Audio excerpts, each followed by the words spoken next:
How to hide location on Rednote.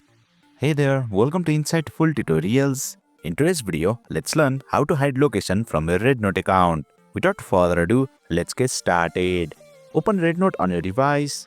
You will land on its official homepage. Tap on the Me tab available at the bottom. As you can see, my current location is showing on my Rednote profile. Please note that location and IP address are two different things on Rednote. If you are trying to hide your IP address, the method I am going to show you won't work. It will only work for hiding your location. You will need to watch my other tutorial on how to hide or remove the IP address from your Rednote account. I have given the video link in the card section and description below. With that said, let's continue with the method for hiding the location.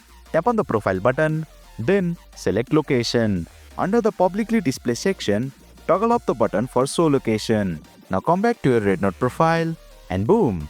You have successfully hidden your location from your Rednote account.